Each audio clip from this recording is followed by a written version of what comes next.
Hello and welcome to Lavneesh sir की class.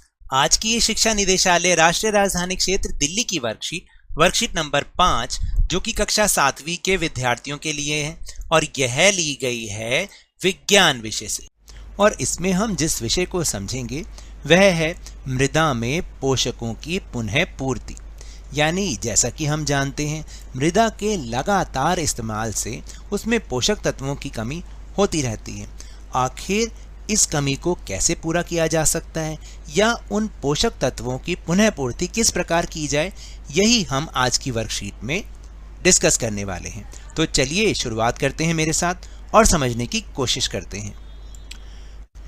Radhika जब अपने निकट के खेत में भ्रमण कर रही थी तब उसने देखा कि किसान खेतों में खाद फैला रहे हैं। उसने बगीचे में भी माली को ऐसा ही करते हुए देखा, जहां वे लॉन और गमलों में खाद का उपयोग कर रहे थे। वह सोच में पड़ गई कि वे ऐसा क्यों कर रहे हैं। क्या आप जानते हैं कि वे ऐसा क्यों कर रहे थे? वे ऐसा मृदा में पोषकों की पुनः पूर्ति करने के लिए कर रहे थे।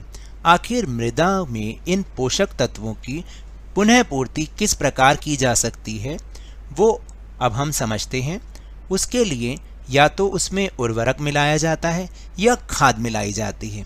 ये उर्वरक और खाद क्या है, चलिए देखते हैं। तो उर्वरक रासायनिक पदार्थ हैं जो पौधों को पोषक तत्व प्रदान करते हैं, मुख्य रूप से नाइट्रोजन, फास्फोरस और पोटेशियम। और इसी तरह जो खाद होती है ना, खाद जैविक पदार्थ होते हैं जो पौधों के अवशेष और पशुओं के गोबर से प्राप्त होते हैं तथा पौधों को पोषक तत्व प्रदान करते हैं। यानी खाद तो एक प्राकृतिक पदार्थ की तरह होता है जबकि उर्वरक रासायनिक पदार्थ होते हैं। तो अब आप समझे कि इन दोनों के ही मिलाने से मृदा में पोषकों की पुनः पूर्ति होती है। पादप यानी कि पौधे अपनी वृद्धि और अच्छे स्वास्थ्य विकास के लिए, अपने अच्छे स्वास्थ्य के लिए और स्वस्थ विकास के लिए मृदा यानी मिट्टी से खनिज पोषक तत्वों को अवशोषित करते रहते हैं। अतः मृदा में इनकी मात्रा लगातार कम होती जाती है। तो ऐसे में उर्वरक एवं खाद में नाइट्रोजन, फास्फोरस और पोटेशियम जैसे पादप पोषक होते हैं। मृदा को इन पोषक तत्वों से समृद्ध करने के लिए भूमि में उर्वरक तथा खाद मिलाने की आवश्यकता पड़ती है। पौधों को सभी पादप पोषकों में से नाइट्रोजन की अधिक मात्रा में आवश्यकता होती है। यद्यपि वायु में नाइट्रोजन गैस प्रचुर मात्रा में उपलब्ध होती है, लेकिन पौधे या पादप इसे सीधे उपयोग नहीं कर सकते। इसलिए पादप नाइट्रोजन को विलय रूप में ही अवशोषित कर सकते हैं। और जैसा कि आपको याद है ना, हमने पिछली वर्कशीट्स में जाना था कि हवा में घुली हुई नाइट्रोजन को पौधे किस प्रकार अप्रत्यक्ष रूप से मिट्टी में मिल जाने पर ग्रहण करते हैं, जिससे उनका विकास बहुत अच्छा होता है।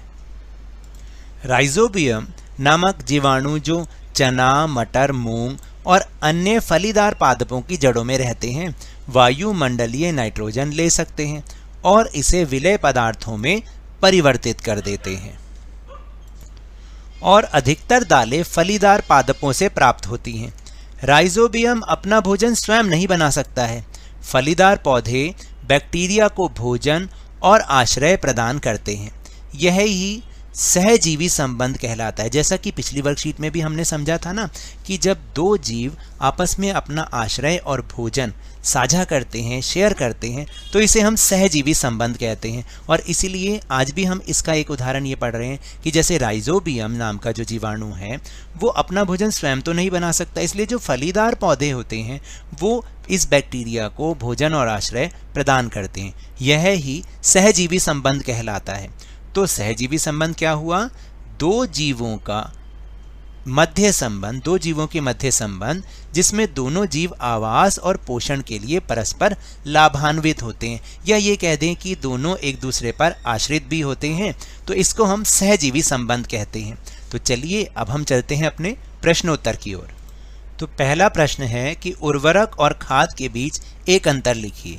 तो वो एक अंतर है कि उर्वरक रासायनिक पदार्थ होते हैं जो पौधों को पोषक तत्व प्रदान करते हैं, मुख्य रूप से नाइट्रोजन, फास्फोरस और पोटेशियम।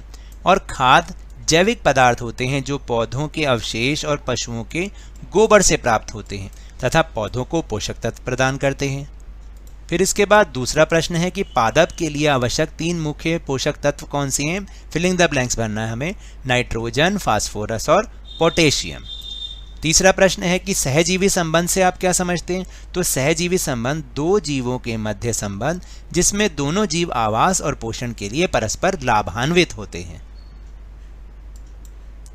फिर इसके बाद चौथा और अंतिम प्रश्न, पादपों को उर्वरक एवं खाद की आवश्यकता क्यों होती है।